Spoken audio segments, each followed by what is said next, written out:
الحمد لله نحمده ونستعينه ونستغفره ونستهديه ونعوذ بالله من شرور أنفسنا ومن سيئات أعمالنا من يهده الله فلا مضل له ومن يضلل فلا هادي له أشهد أن لا إله إلا الله وحده لا شريك له وأشهد أن محمدًا عبده ورسوله أما بعد أوصيكم وأوصي نفسي بتقوى الله تعالى وطاعته.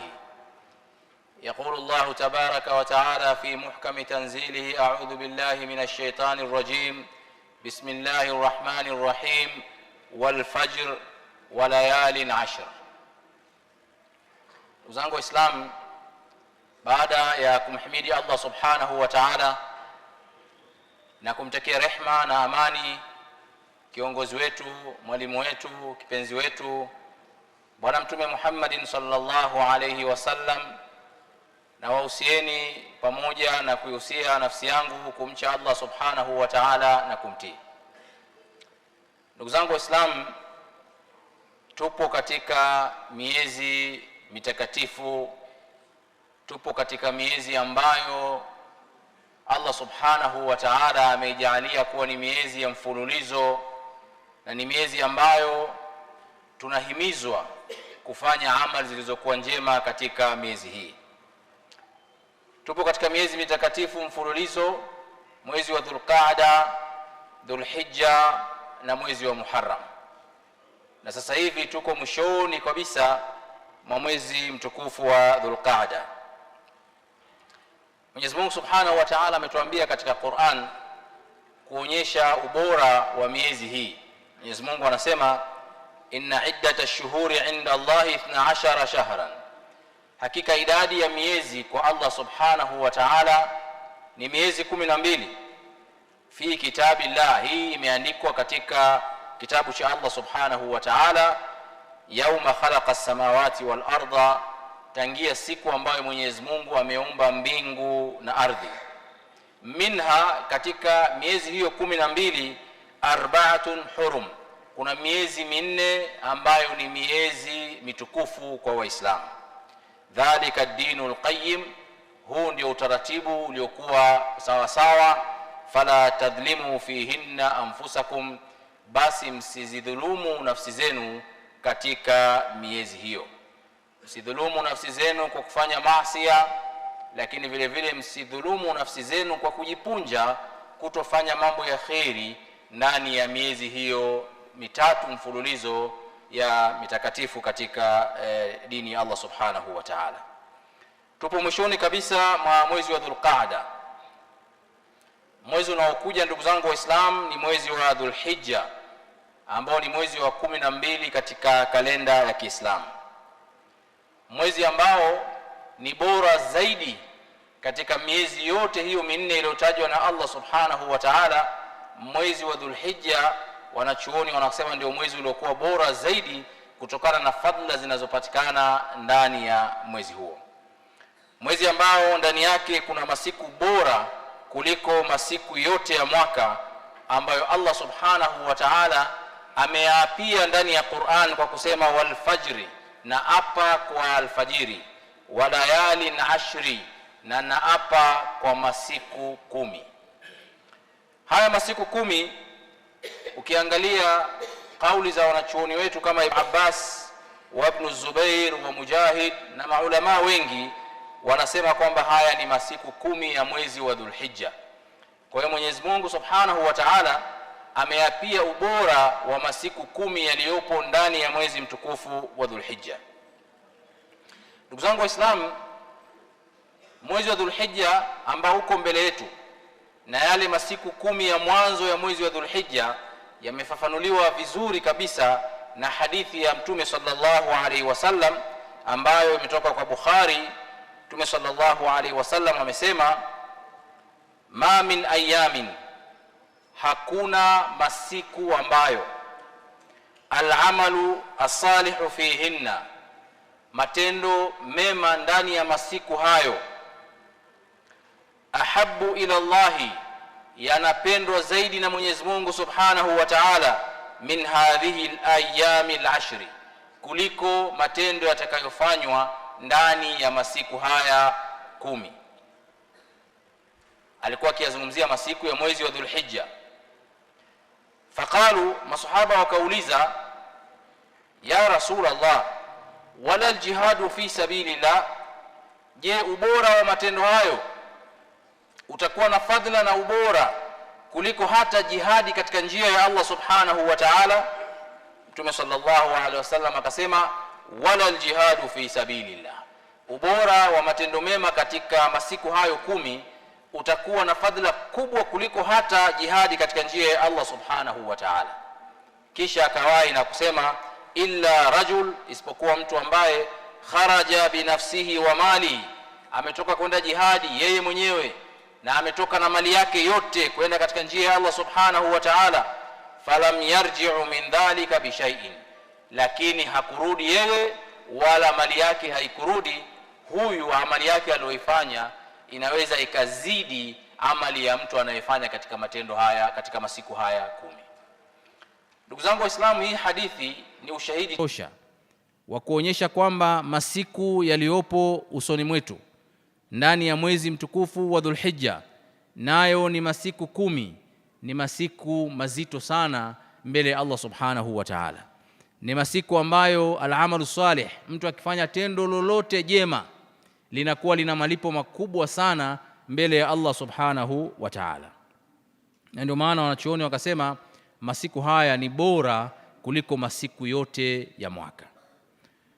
Ndugu zangu Waislamu, baadhi ya wanachuoni wa Kiislamu wakasema masiku haya 10 ya mwezi wa Dhulhijja ni bora kuliko hata masiku ya mwezi mtukufu wa Ramadhan. Sisi tunafahamu ubora wa mwezi wa Ramadhan, tunafahamu fadhila za ibada zinazopatikana ndani ya masiku ya mwezi mtukufu wa Ramadhan, lakini kutokana na aya tuliyoisoma na hadithi hii ya Mtume sallallahu alaihi wasallam, baadhi wanachuoni wakasema masiku haya 10 yana ubora zaidi ya masiku yaliyomo ndani ya mwezi mtukufu wa Ramadhan, kuonyesha uzito wa mwezi mtukufu unaotujia mbele yetu, nao ni mwezi wa Dhulhijja na yale masiku 10 ambayo yapo mbele yetu. Ndugu zangu, wanachuoni wengi wakasema vile vile kwamba mchana wa masiku 10 ya Dhulhijja ni bora kuliko mchana wa mwezi mtukufu wa Ramadhan, lakini usiku wa mwezi mtukufu wa Ramadhan ni bora kuliko usiku wa masiku 10 ya Dhulhijja, kwa sababu ndani ya mwezi wa Ramadhan usiku wake unapatikana Lailatul Qadr. Kwa hiyo Lailatul Qadr ni bora, hakuna usiku unaweza kufikia fadla za Lailatul Qadr. Kwa hiyo wakaja na hoja kwamba sawa, mwezi wa Ramadhani usiku wake ni bora kuliko mchana wa masiku 10 ya Dhulhijja, kwa sababu ndani ya masiku 10 ya Dhulhijja inapatikana yaumu Arafa, siku ambayo mahujaji wanasimama katika viwanja vya Arafa, siku ambayo wale hawakwenda kuhiji wanafunga kuungana nao waliosimama katika viwanja vya Arafa. Hii inafanya mchana wa masiku 10 ya mwezi wa Dhulhijja kuwa ni bora kuliko mchana wa masiku ya mwezi wa Ramadhani. Hizi ndugu zangu Waislamu ni ijtihadati za wanachuoni wa Kiislamu, lakini lengo uweze kuelewa kwamba tunakabiliana na masiku matukufu ambayo tunatakiwa tuweke nia ya jinsi ya kuyatumia masiku hayo matukufu na kuvuna yale ambayo yanapatikana ndani yake. Ndugu zangu Waislamu, maulama wakasema sababu ya kutukuzwa masiku ya mwezi wa Dhulhijja, masiku 10 ya mwezi wa Dhulhijja, ni kwa sababu masiku haya yamekusanya ibada zote ambazo Muislamu anatakiwa kuzifanya. Ndani ya masiku haya Muislamu anaswali, anahimizwa aswali swala za faradhi na sunna. Ndani ya masiku haya ya 10 ya Dhulhijja au 9, Muislamu anasuniwa kufunga. Ndani ya masiku haya anatakiwa atoe sadaka, anatakiwa achinje. Kwa hiyo ibada zote na nguzo zote za Kiislamu zinapatikana, na vile vile mahujaji wanapata fursa ya kwenda kuhiji, kutekeleza ibada ya hija ambayo ni nguzo ya 5 ya Kiislamu. Kwa hiyo ni masiku ambayo yamekusanya ibadati zote ambazo Muislamu anatakiwa kuzifanya na arkanu zote za Kiislamu. Ndugu zangu Waislamu, tunayatumiaje masiku haya yaliyoko mbele yetu? Tugawe ibada zetu katika mafungu makubwa matatu. Ya kwanza, ibada za nyoyo, tujitayarishe na ibada ya nyoyo. ya pili ibada za mwili, na ya tatu ibada za kijamii.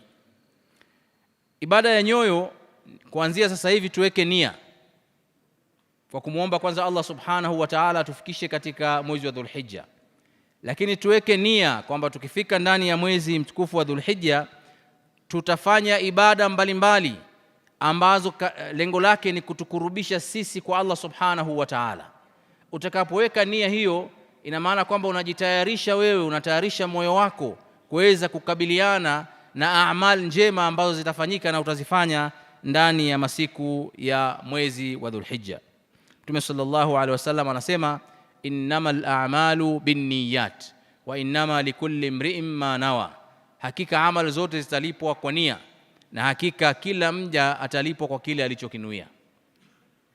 Kwa hiyo mimi na wewe ndugu yangu Muislam, tukinuia sasa hivi kwamba kama Allah subhanahu wa ta'ala atatufikisha katika masiku 10 ya mwezi wa Dhulhijja, utaweka programu yako ya kufanya mambo ya kheri katika ibadati mbalimbali kwa ajili ya kupata fadhila ambazo umeelezwa na Mtume sallallahu alaihi wasallam, nia yako itakubaliwa na Allah subhanahu wa ta'ala. Hata ukishindwa kutekeleza kwa njia moja au nyingine, malipo utayapata, kwa sababu kuanzia mwanzo uliweka nia ya kujikurubisha kwa Allah subhanahu wa ta'ala. Lakini ibada nyingine ambayo tunatakiwa tuifanye ndani ya masiku 10 ya mwezi wa Dhulhijja ni ibada ya swala 5 na swala za sunna. Tuhakikishe kwamba ndugu yangu Muislam unaweka ratiba yako vizuri. Masala ya kuswali swala zote unaziswali swala ya Isha kwa sababu ulikuwa uko busy, ulikuwa na biashara zako, ulikuwa ofisini, ulikuwa na vikao na sababu nyinginezo. Hebu jaribu kadri ya uwezo wako kupata fadhila katika masiku hayo 10 yanayokuja kwa kuhakikisha kwamba unaswali swala 5 kwa wakati, na kama ni mwanamume unaswalia msikitini, na baada ya kuswali unajilazimisha na swala za sunna ili uweze kupata fadhila za kujikurubisha kwa Mwenyezi Mungu Subhanahu wa Ta'ala. Na Mwenyezi Mungu Subhanahu wa Ta'ala anasema katika hadithul qudsi, ma taqarraba ilayya 'abdi bi shay'in ahabba ilayya, hajawahi kujisogeza kwangu, kujikurubisha kwangu mja wangu kwa kitu ambacho nakipenda sana, mimma aftaradtu alayhi, kuliko lile jambo ambalo nimemfaradhishia. Kwa hiyo ukitaka kujikurubisha na kujipendekeza kwa Allah Subhanahu wa Ta'ala, jambo la mwanzo ni ibada ambayo Mwenyezi Mungu amefaradhisha, na katika ibada ya swala 5 ni Allah Subhanahu wa Ta'ala amefaradhisha. Wama yazalu abdi yataqarrabu ilayya bin nawafil hatta uhibba, na hatoacha mja kuwa anajikurubisha kwangu, anajipendekeza kwangu kwa kuswali swala nyingi za sunna mpaka nimpende. Kwa ili kupata mapenzi ya Allah Subhanahu wa Ta'ala baada ya kukamilisha swala za faradh, basi jikurubishe kwa Allah Subhanahu wa Ta'ala kwa kuswali swala za sunna.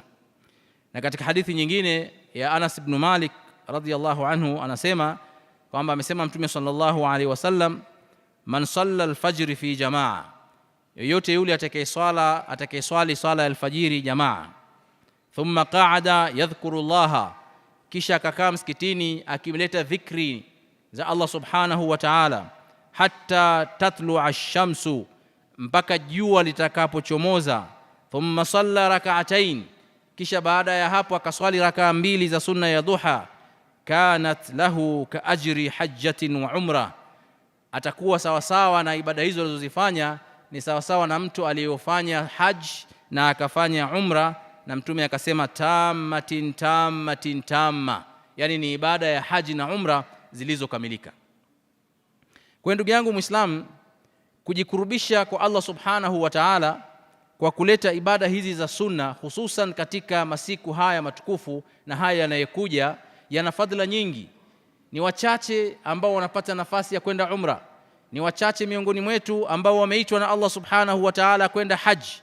Sasa Mtume sallallahu alaihi wasallam anasema, ukidiriki kuswali jamaa msikitini katika salati al-fajr na usiondoke na ukakaa msikitini ukaleta adhkar, ima ni kusoma Qur'ani au kumsabih Allah Subhanahu wa Ta'ala au kumkabbir Allah Subhanahu wa Ta'ala mpaka jua likachomoza, na baada ya jua kuchomoza ukanyanyuka tena ukaswali rakaa 2 za duha, malipo yake ni sawa sawa na mtu ambaye amekwenda haji au amekwenda umra tamma tamma tamma. Mtume sallallahu alaihi wasallam akarudia mara 3 kuonyesha kwamba hutopunjwa hata kitu kidogo. Yani yule aliyokwenda haji na umra, na wewe thawabu zenu zitakuwa sawa sawa. Lakini hii haikufanyi kwamba usiende haji au usiende umra, la. Tunazungumzia fadla ya a'mal ambazo mja anazipata kwa kutekeleza ibada hizi za sunna katika masiku haya matukufu. Jambo la tatu ambalo mimi na wewe ndugu yangu Muislam tunatakiwa tulifanye katika masiku haya matukufu, hususan masiku 10 ya Dhulhijja, ni funga ya sunna.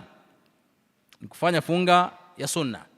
Na hii na ushahidi kutoka kwa Mtume sallallahu alayhi wasallam katika hadithi iliyotoka kwa Hunaida ibn Khalid kutoka kwa mke wake, kutoka kwa baadhi ya wake wa Mtume sallallahu alayhi wasallam ambao wamesema kana Rasulullah sallallahu alayhi wasallam yasumu 9 Dhulhijja, alikuwa Mtume sallallahu alayhi wasallam akifunga masiku 9 ya mwezi wa Dhulhijja.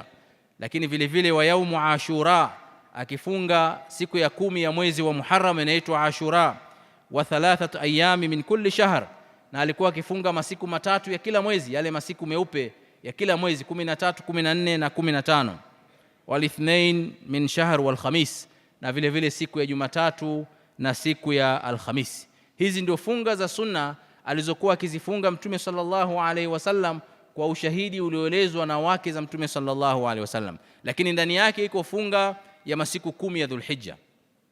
Kwa hiyo inapoingia mwezi wa Dhulhijja ni bora Muislamu kaweka nia ya kufunga masiku 9, kwa sababu siku ya 10 ni siku ya Eid, huruhusiwi kufunga. Kwa hiyo kuweka nia ya kufunga masiku 9 mpaka siku ya Arafa, wewe uweze kufunga, kuigiza sunna ya Mtume sallallahu alaihi wasallam, lakini vile vile kupata fadhila zinazopatikana katika masiku 10 ya mwezi wa Dhulhijja. Jambo la 4 ndugu zangu Waislamu ambao tunatakiwa tulifanye katika masiku hayo matukufu ni kusaidia maskini, masala ya kijamii, kuangalia watu wenye hali maalum, kuangalia hali za mayatima, kuangalia hali za wajane, kuangalia hali za walemavu, kuangalia za hali za maskini wanaojistiri hawapiti wakiombaomba, kuwatafuta na kuangalia jinsi gani ambavyo mnaweza ukawasaidia kwa sadaka, mnaweza kuwasaidia kwa zaka na mambo mengine, kwa sababu ni katika matendo mema yaliyohimizwa na Mtume sallallahu alayhi wasallam. Mtume sallallahu alayhi wasallam anasema, aliulizwa man ahabbu an-nas ila Allah wa ma ahabbu al-a'mal ila Allah, ni mja gani anayependeza zaidi kwa Mwenyezi Mungu na ni matendo gani yanayopendeza zaidi kwa Allah subhanahu wa ta'ala? Mtume sallallahu alayhi wasallam akasema, ahabba an-nas ila Allah anfa'uhum lin-nas, mtu anayependwa zaidi na Mwenyezi Mungu ni yule mwenye manufaa kwa watu. Wa ahabbu al-a'mal ila Allah azza wa jal, na matendo yanayopendwa zaidi na Mwenyezi Mungu, sururun yudkhiluhu ala muslim, ni furaha kumuingizia Muislam mwenzako. Kwa hiyo matendo ya kusaidia watu ambao wanahitaji ni katika matendo yanayopendezwa zaidi na Allah subhanahu wa ta'ala, na yana fadhila kubwa zaidi na kwa Mwenyezi Mungu subhanahu wa ta'ala.